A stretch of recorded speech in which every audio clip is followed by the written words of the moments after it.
새벽을 깨우는 청지기와 종이라는 제목으로 같이 은혜를 나누기를 원합니다. 오늘 우리 봉독한 말씀에 보면 주인이 이제 길을 떠나서 아마 혼인잔치에 갔었던 것 같아요. 혼인잔치 끝나고 이제 집에 돌아올 때 이 종들이 어떻게 주인을 맞을 준비를 하고 있어야 되는가 하는 것을 자세하게 설명을 해주고 계십니다. 첫 번에 보면은 이 주인을 기다리는 그 종들의 마음 자세를 먼저 이야기를 하고 있는 걸 알 수가 있는데 35절에 보니까 허리에 띠를 띠고 등불을 켜고 서 있어라 라고 이야기를 합니다.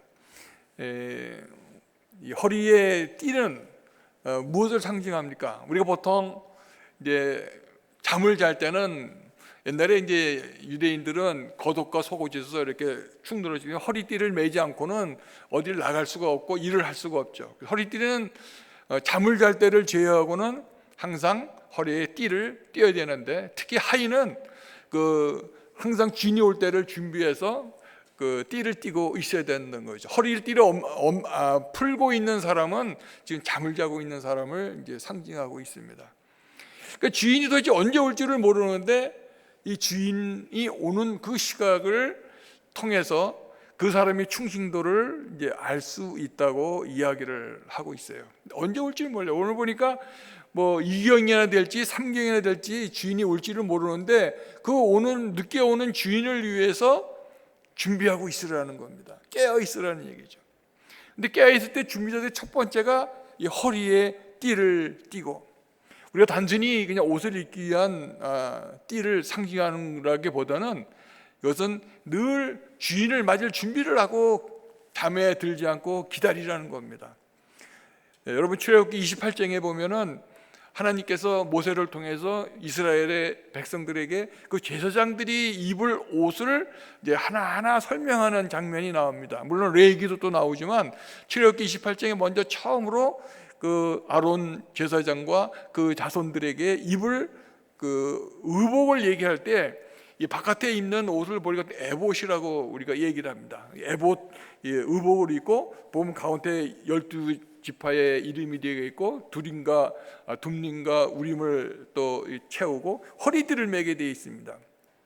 이 허리띠는 이 제사장이 입는 겉옷, 그 에봇과 같은 천으로 만들어서 그 에봇을 잘 챙길 수 있도록 허리띠를 만들려고 되어 있어요. 보통 허리띠는 이게 매서 이렇게 줄이 좀 내려오는 그런 허리띠인데, 거기 보면 금실로 되어 있고 청실, 홍실 여러 가지 다양한 그 에봇에 길 때 만드는 그 천을 다 사용해서 입으라고 명령을 내리십니다. 이것은 주님을 경배할 때, 또 주님을 예배할 때, 또 주님에게 제사를 지낼 때 제사장에게서 없어서는 안 될 허리띠죠. 이 허리띠가 없으면 에봇이 고정되지도 않을 뿐만 아니라 제사를 지내는데 상당히 어려움을 겪게 되죠. 그래서 상징적으로 보면 이 하나님께서는 이스라엘 백성들에게 허리띠를 항상 제대로 메고 있으라고 명령을 하고 계십니다. 에레미야서를 보면 에레미야는 마지막 여호야킴 시드기야 왕, 그때 이제 남유다가 멸망하는 그 시대에 하나님의 복음을 전했던 그 선지자인데, 그 예레미야가 하루는 하나님의 음성을 듣습니다. 뭐라고 듣냐면 너는 띠인데 이 배로 된 띠를 유라데 강가에 그 바위에다 숨겨놓고 있으라고 명령을 내리세요. 근데 영문을 모르고 이 배띠를 배로 짠 그 띠를 바위 틈에 숨기고 옵니다. 그리고 며칠 뒤에 다시 하나님이 그 띠를 가지고 오너라. 그 띠를 가져보니까 그 강가 옆에 습기 있는 곳에 두니까 어떻게 되겠어요? 배띠가 썩어서 매일 수가 없는 상태가 돼버려요. 그때 하나님께서 말씀하십니다. 그 배띠는 바로 너희들의 영혼 상태를 얘기하고 있다. 늘 이제 바빌로니아가 멸망하기 직전에 예레미야를 통해서 하나님이 얼마나 많이 이스라엘 남유다 백성들에게 경고하고 명령 내리고 회개하고 돌아오라고 얘기하고 있는데, 이 남유다 백성들은 북이스라엘이 멸망한 걸 보고서도 하나님의 명령을 지키지 않고 있는 거예요. 그래서 하나님께서는 그 상징적으로 보여주기 위해서 그 썩은 그 배의 띠를 가지고 오라고 말씀하고 있어요. 그것이 바로 너희의 영적 상태다. 우리의 영적 상태는 뭡니까? 늘 우리는 이 허리띠를 돌려매고 있어야 돼요. 주님께서 언제 오실지 모르고, 주님께서 또 어느 시각에 우리가 알지 모르기 때문에 늘 우리 준비 띠를 메고 있으라고 명령을 하고 있습니다. 두 번째 보니까 등불을 켜고 있으라. 이 밤에 2경과 3경은 우리나라 시간으로 얘기하면 이게 로마 시간을 따지느냐 아니면 유다 시간을 따지느냐에 따라 좀 시간이 좀 바뀝니다. 로마 시간으로 따지면 12시에서는 1시쯤 돼요, 새벽. 그런데 이 유다역으로 따지면 새벽 4시쯤이 될 수가 있어요. 그 시간이 이제 어느 시간으로 얘기하는지 모르겠지만 우리는 밤 늦은 시각인 걸 우리가 알 수가 있어요. 어디 갔냐면은 이 주님께서 그 혼인잔치에 갔다 늦게 오신대. 혼인잔치는 이스라엘 백성들은 밤에 주로 시작을 합니다. 그래서 뭐 일주일씩 혼인잔치를 한다 그래요. 언제 올지 모르죠. 일주일 중에 중간 3일째 오실지 4일째 오실지 아니면 일주일 다 끝나고 오실지 몰라요. 근데 그 시간도 이 항상 저녁에 또 축제가 시작되니까 올 때 시간 되면 12시 넘어서 새벽에 이제 주인이 돌아오시는 겁니다. 그러니까 주인이 오시기 그 시간에 맞춰서 기다리는데 주님이 언제 오실지 모르니까 결국 이 하인은 늘 깨어서 있으라고 말씀하고 계십니다. 등불은 뭘 상징합니까? 물론 어둠을 밝히고 주인이 오는 것을 밝혀주는 뜻도 있지만 상징적으로 그 등불은 하나님의 말씀을 상징하고 있어요. 시편 119편 105절에 보면 여호와의 말씀은 내 발의 등이요 내 길의 빛이니이다. 주님의 말씀, 성경 말씀은 우리의 등불이 되는 거죠. 우리가 어두운 골목을 갈 때 우리가 넘어지고 자빠지고 또는 우리가 실족하기 쉽지만은 하나님의 말씀을 가지고 나가면 우리의 갈 길을 밝혀 주시는 것입니다. 그래서 우리는 늘 주님을 기다릴 때 그냥 기다리는 게 아니라 우리는 허리에 띠를 띠고 기다려야 돼요. 늘 주님이 오면 내가 맡은 일을 해야 될, 주님을 영접해야 될. 주님이 오면은 뭘부터 먼저 합니까? 옛날에는 지금처럼 이게 길이 포장된 것이 아니니까 주인이 먼 길 다녀오면 항상 먼저 주인의 발을 씻어줘야 돼요. 반드시 허리띠를 메고 무릎을 꿇고 주님의 그 주인의 발을 씻어주는 게 제일 먼저 종이 해야 될 일입니다. 여러분은 주님의 발을 씻을 준비가 되어 있으신가요? 늘 허리띠를 메고 동여 메고 주님을 기다리시는 그 영혼, 그 준비가 되는 주님 되시기를, 주님의 그 삶을 살기를 주님의 축원을 드립니다. 두 번째는 그 등불, 그 등불을 우리가 또한 준비되어야 돼요. 어두운 길에 우리만 가는 것이 아니라 주인님이 올 수 있도록 등불을 밝혀줘야 돼요. 이런 시가 하나 있어요. 이 등불을 비추는데 그 맹인이 등불을 들고 가는 거예요. 그 사람들이 묻습니다. 아니 맹인이 무슨 등불을 비추는 거야? 그랬더니 그 맹인이 하는 말입니다. 이 등불은 나를 위한 것이 아니고 다른 사람들이 나에게 와서 부딪히지 않게 해서 당신들을 위한 등불입니다 라고 이야기를 해요. 이 등불은 때로는 우리가 말씀을 이해하지 못하고 주님의 뜻을 이해하지 못할 때가 있지만, 그러나 그 말씀 자체는 우리의 길을 밝혀주는 거예요. 그렇기 때문에 우리는 늘 등불을 준비하고 있고 말씀을 묵상하고 말씀 가운데 우리가 살아야 됩니다. 그래서 이 주인은 늘 얘기합니다. 허리띠를 동여매고 등불을 들고 준비하고 있으라. 37절에 보니까 그 36절 37절에 보니까 너희는 마치 그 주인이 혼인집에서 돌아와 문을 두드리면 곧 열어주려고 기다리는 사람과 같이 되라고 말씀. 준비하고 있으라는 것이죠. 37절 우리가 주인이 와서 깨어있는 것을 보면 그 종들은 복이 있으리로다. 내가 진실로 너에게 이르노니 주인이 띠를 띠고 그 종들을 자리에 앉히고 나와 수종들리라. 우리가 단순히 이 허리띠를 메고 등불만 들고 있는 것이 아니라 더 중요한 건 뭘까요? 그 주인을 기다리는 마음이 정말 더 중요한 거예요. 우리가 어떤 마음으로 주님을 기다립니까? 여러분들 아마 그 오빠 생각이라는 동요를 아마 알 거예요. 뜸북 뜸북 뜸북새 논에서 울고 뻐꾹 뻐꾹 뻐꾹새 숲에서 올 때. 근데 이 서울 간 오빠는 비단구두 사오신다더니 오지를 않네. 근데 그게 1926년에 최순애 씨라고 하는 그 당시에는 10대 소녀가 쓴 거예요. 근데 그 소녀는 그 오빠가 정말로 그때 이제 원래 댕기를 사온다는데 댕기를 이제 비단구두로 바꿨다고 합니다. 댕기를 사온다고 약속했는데 그 오빠가 갖고 사오지를 않았다고 해요. 근데 여러분 잘 아시다시피 1902 그 다음에는 그 이원수 씨라고 하는 분이 고향의 봄을 불렀어요. 근데 이원수 씨와 최순애 씨는 부부 관계가 됩니다. 그 당시는 16세 소녀였는데 나중에 우리나라의 그 대표적인 민요인 고향의 봄과 이 오빠 생각이 이제 부부가 이제 작사를 하게 된 그런 인연이 있어요. 근데 제가 그 가사를 볼 때 보면 도대체 오빠를 왜 기다릴까 그런 생각을 많이 했어요. 그리고 이원수 씨 그 남편이 지은 고향에 보면 그 고향은 뭘 상징할까? 그 오빠는 뭘 상징할까? 우리가 며칠 전에 3.1절 104주년이죠. 그러니까 그 노래가 나온 지가 지금 100년이 됐다는 이야기예요. 그 오빠를 상징하는 것은 우리가 기독교적인 관점으로 보면 주로 주님을 생각하는 거예요. 물론 그 당시에는 해방을 꿈꾸고 있을지도 모릅니다. 이 오빠가 올 생각하는 거예요.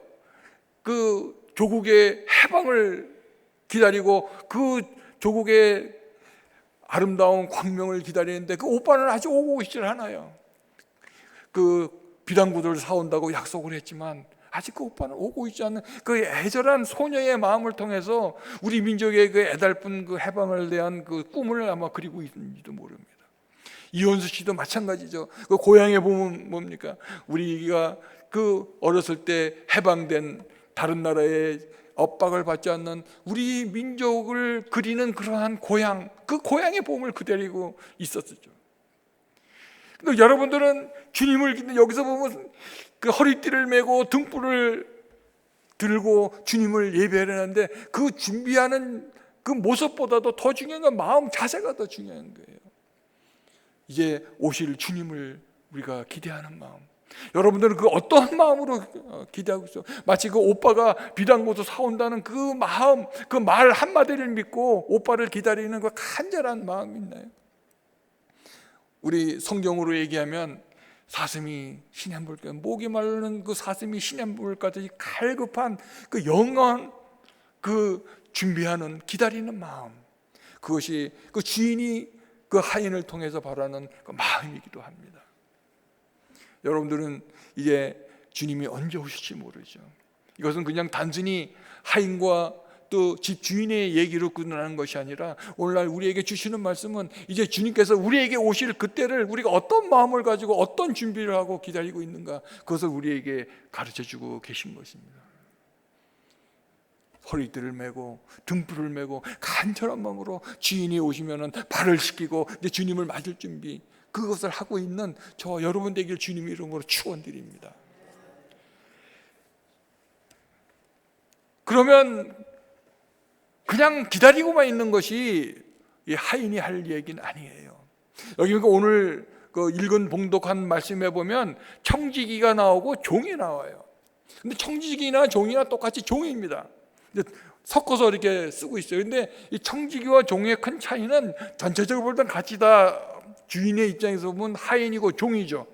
근데 청지기는 그 종 중에서 또 특별한 임무를 받은, 그래서 임무를 맡아서 주인이 없는 동안에 그 일을 하는 사람이 청지기를 이야기를 하고 있어요. 우리 교회로 얘기하자면 청지기는 담임 목사나 사역자가 되겠죠. 여기 보니까 그 청지기는 다른 그 종들에게 먹을 것을 주고 준비시키고 마땅히 주인이 해야 될 그 마음을 가지고 일을 시키는 사람이 청직이라고 이야기를 하고 있어요. 또 장로님이나 우리가 지난주에 우리가 새로운 장로님과 권사님 이제 피택됐죠. 그분들이 다시 얘기하면 청지기가 됩니다. 다 자기가 맡은 일들을 주인이 다 맡겨요. 여러분, 성경에서 가장 훌륭한 청지기가 예가 있는데 누구가 가장 훌륭한 청지기의 모범이라고 볼 수 있습니까? 성경에 실질적으로 우리가 성경을 잘 읽다 보면 아주 훌륭한 청지기가 등장하고 있어요. 아마 여러분들 기억하실지 모르겠지만 그 아브라함의 충실한 그 종 엘리에셀이 있습니다. 그 주인이 그 지금 이 가나안 땅에 사는 자기 아들 이삭을 위해서 그 자부 즉 며느리를 삼고 싶지 않아요. 그래서 자기 고향에 가서 그 아들 이삭에게 맞는 며느리 그 신부감을 찾아야 되는데 자기가 나이가 들어서 갈 수가 없으니까 엘리에셀 그 가장 신복 중에 신복인 엘리에셀을 가장 큰 부탁을 하면서 그 임무를 맡기죠. 엘리에셀은 어떻게 합니까? 정말 기도하는 마음으로 주인의 명령을 받들고 가서 그 리브가를 데리고 그 먼 길을 갔다 오는 그 모습을 통해 우리 알 수가 있습니다. 그보다 더 훌륭한 청지기가 있습니다. 누구죠? 바로 꿈의 소년 요셉이죠. 요셉은 비록 형들에게 팔려서 잡혀갔지만 그 보디발의 집에서 그 아주 훌륭한 그 청지기 역할을 감당해요. 그 청지기에 너무 일을 잘하니까 그 보디발이 어떻게 모든 일을 다 맡겨요. 그 부인을 빼고는 모든 일을 다 맡기는 그 청지기를 우리가 알 수가 있습니다. 나중에 그 청지기는 나라 총리 대신이 돼서 나라 일 전체를 맡는 그 총리 대신이 되는 놀라운 일을 우리가 깨닫게 됩니다. 어떻게 보면 하나님께서는 우리에게도 그런 말씀을 통해서 우리도 그런 훌륭한 청지기가 되기를 간구하고 있는지도 모릅니다. 우리가 말씀을 읽을 때 뭐 요셉이 그랬더라 아니면 엘리에셀이 그랬더라 그렇게 끝나는 게 아니라 내가 어떻게 하면 엘리에셀 같은 그런 훌륭한 청지기가 될 것인가, 어떻게 보면 내가 요셉 같은 훌륭한 청지기가 돼서 하나님의 쓰임을 받을 것인가. 우리 포항침례교 내에도 많은 일들이 있어요. 뭐 구역장, 목장을 통해서 우리가 할 일이 있고 각 기관이 할 일이 있고 또 주일학교와 모든 그 부서마다 해야 할 일이 얼마나 많이 있는지 모르죠. 거기에 내가 맡은 일이 무엇인가를 알아서 하는 청지기가 되는 여러분들에게 주님으로 축원을 드립니다. 이 청지기 하야 할 구체적인 걸 보니까 양식을 나눠주고 그 백성 그 남은 종들에게 양식을 나눠주고 해야 할 일을 맡기는 일이 있다고 이야기를 합니다. 우리는 단순히 먹고 마시는 그런 양식이 아니라 하나님의 양식을 먼저 줘야 돼요. 우리가 교회 일을 할 때, 주님의 일을 할 때 가장 중요한 것은 말씀의 양식을 먹는 거죠. 아까 우리 주님이 말씀이 나의 발의 등이요 내 길의 빛이니이다 라고 고백한 것처럼 우리가 모든 일을 할 때 우리 길을 밝혀주는 건 말씀이에요. 그래서 말씀을 나눠주고 말씀을 같이 풍성하게 하는 그러한 훌륭한 일꾼이 되기를 주님으로 축원을 드립니다. 두 번째는 종들을 관리하는 것인데, 우리가 가장 문제되는 게 뭡니까? 여기 보니까 종들을 함부로 때리고 먹고 마시고 술에 취해서 종들을 때리는 갑질을 하는 거예요. 오늘날도 갑질하는 문제가 사회적으로 엄청 큰 문제가 되죠. 근데 아마 옛날에도 예수님 시대에도 그렇게 갑질하는 그 청지기가 있었던 것 같아요. 주인이 없어요. 주인이 없으니까 이제 모든 일을 이 청지기가 맡아서 합니다. 그러니까 자기가 마음에 들지 않는, 평소에 마음에 안 드는 사람은 잡아다가 때리기도 하고 가지 엄한 일을 시킵니다. 안 해도 될 일을 시키고 우리가 소위 말하는 뺑뺑이를 놀리는 그런 갑질을 하는 경우가 너무나 많죠. 그러니까 여기서 예수님께서는 그 말씀을 하십니다.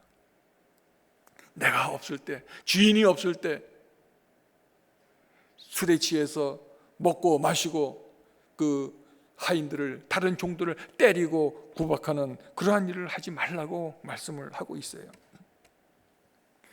근데 구체적으로 그러면 도대체 무슨 일을 하는 것인가? 이것도 중요한 말씀을 우리가 아까 하고 있는데, 하나님께서는 주인의 마음을 알아서 하라고 이야기를 하고 있습니다. 47절에 보니까 40절 같이 한번 봉독했으면 좋겠습니다. 47절, 정말 우리가 주님의 일을 청지기 역할을 하든 종의 역할을 하든 가장 중요한 것 중에 하나가 47절 말씀입니다. 시작. 주인의 뜻을 알고도 준비하지 아니하고 그 뜻대로 행하지 아니한 종은 많이 맞을 것이요. 주인의 뜻은 무엇인지 분명하죠. 주인이 없는 동안 집안의 모든 일들을 샅샅이 챙겨서 하되 마땅히 해야 될 사람이 일을 맡기고 자기도 일을 하도록 하는 거예요. 근데 이 주인의 뜻을 알면서도 하지 못하는 걸 더 엄히 징계한다고 말씀하고 있어요. 우리 주님 뜻 알죠? 말씀을 통해서 알아요. 성경 말씀에 우리가 해야 될 일이 무엇인지 분명히 나옵니다. 복음을 전해야 되고 예배 드려야 되고 우리가 기도해야 되고 말씀 봐야 되고 전도해야 되고 성령의 9가지 열매를 맺어야 되고 이웃을 도와야 되고 하나님을 목숨을 다해서 사랑하고 이웃을 내 몸같이 사랑하라고 말씀에 얼마나 되어 있는지. 근데 주님의 그 뜻을 우리가 몰라서 안 지키는 게 아니죠. 여기서 예수님께서 말씀하십니다. 주인의 뜻을 알고도 행하지 않는 자는 그만큼 징계를 받을 것이라고 이야기를 합니다. 그 다음 48절에 보니까 알지 못하고 맞을 일을 행한 종은 적게 맞으리라. 때로는 우리가 말씀을 몰라서 우리가 말씀을 통해서 내가 마땅히 해야 할 일이 무엇인지를 몰라서 못하는 경우가 가끔 있어요. 그러나 이제 성경 말씀을 몰라서 말씀을 못 지킨 사람이 어디 있겠습니까? 매 주일마다 수요일마다 새벽 예단마다 말씀을 전하는 그 말씀을 들었기 때문에 뭘 해야 되는지 다 알고 있어요. 그런데 초신자나 아직 말씀을 몰라서 알지 못하고 맞을 일을 행한 종은 적게 맞겠지만 많이 받은 자에게는, 우리가 5달란트, 3달란트, 1달란트 맡은 자에게 해야 될 일이 뭡니까? 5달란트를 받은 사람은 그만큼 능력이 되니까 5달란트를 주인께서 맡겨놓은 거죠. 근데 이 5달란트를 받은 사람은 자기가 맡은 최선을 다해서 또 다른 5달란트를 남겨놓았었어요. 근데 1달란트 받은 사람은 그 주인의 뜻을 제대로 알지 못했어요. 그냥 어디다 묻어두면 그냥 주인이 올 때 그것을 갖다 주면 되는 줄 알았죠. 주인의 마음을 몰라도 너무나 모르는 거죠. 예수님께서 말씀하고 계십니다. 주인의 뜻을 모르고 맞을 맛을 한 자는 적게 맞겠지만 주님의 뜻을 알고도 행하지 않는 자는 크게 맞으리라 라고 말씀을 하고 계십니다. 끝에 보니까 많이 받은 자에게는 많이 요구할 것이요 많이 맡은 자에게는 많이 달라 할 것이더라. 우리가 새롭게 이제 장로로서 권사로서 이제 직분을 받습니다. 평신도보다 또 새로운 새가족보다는 맡은 일이 많아요. 맡은 일이 많은 자에게는 그 주인이 맡은 자 많은 것만큼 요구한다고 말씀하셨어요. 우리가 그 맡은 일들이 크고 작은 것이 사람마다 하나님께서 다 달란트를 능력에 맞게 환경에 맞게 우리에게 주십니다. 내가 받은 그 달란트가 얼마나 소중한지 모르죠. 맡은 일을 정말 소중하게 주님 오실 때 주님 제가 여기 있나이다. 근데 오늘 말씀 중에 가장 놀라운 말씀은 뭐냐면요, 주인이 돌아올 때 깨어 있으면 뭐라고 말씀하십니까? 이건 다른 성경에는 없는 말씀이 오늘 누가복음에 있는데 여러분들 그냥 지나쳤죠? 정말 놀라운 말씀이 있습니다. 그 놀라운 말씀이 뭡니까? 한번 찾아보실까요? 주인이 놀라운 일을 하고 있어요. 37절입니다. 어쩌면 여러분들이 이거를 그냥 넘치면은 그냥 넘어가면 넘어갈 수 있는데 이 말씀은 너무나 놀라운 말씀이에요. 37절 한번 같이 한번 봉독합니다. 시작. 주인이 와서 깨어 있는 것을 보면 그 종들은 복이 있으리로다. 내가 진실로 너희에게 이르노니 주인이 띠를 띠고 그 종들을 자리에 앉히고 나와 수종들리라. 이거 엄청난 말씀이에요. 우리는 주인이 오면 주인이 종이 주인의 발부터 씻기 위해서 모든 준비를 해야 되는데 여기서는 예수님께서 뭐라고 말씀하십니까? 이제 그 잠을 자지 않고 깨어 있는 청지기와 종을 보고 그 주인이 와서 오히려 주인이 허리 띠를 띠고 그들에게 수종을 둔다고 말씀하고 있어요. 불가능한 일이죠. 어떻게 이런 일이 있을 수가 있어요? 그래서 예수님 분명히 말씀하고 계세요. 예수님께서는 이제 잡혀가기 전날 6월절 그 제자들을 앉히고 발을 씻겼어요. 베드로가 깜짝 놀라 얘기하죠. 아니 어찌 제가 발을 씻기 주님께서 발을 씻깁니까? 그러니까 예수님께서 하신 말씀이 뭐예요? 네가 내 발을 씻기면 너와 나는 아무 상관이 없다 말씀하세요. 우리가 하늘나라 가면 우리가 깨어서 기도하다가 이제 부름을 받은 주님이 오시면, 즉 예수님께서 오시면 하늘나라에선 우리가 그런 하나님의 영광에 우리가 같이 참여한다는 상징적인 말씀입니다. 예수님께서 제자들의 발을 씻겼듯이 이제 예수님이 우리의 눈물을 닦아주시고 우리를 품 안에 앉아주시고 정말 우리를 허리를 띠를 띠고 우리를 섬기신다는 그 약속의 말씀, 그 약속의 말씀을 믿고 하루로 사는 저와 여러분 되길 주님의 이름으로 축원을 드립니다.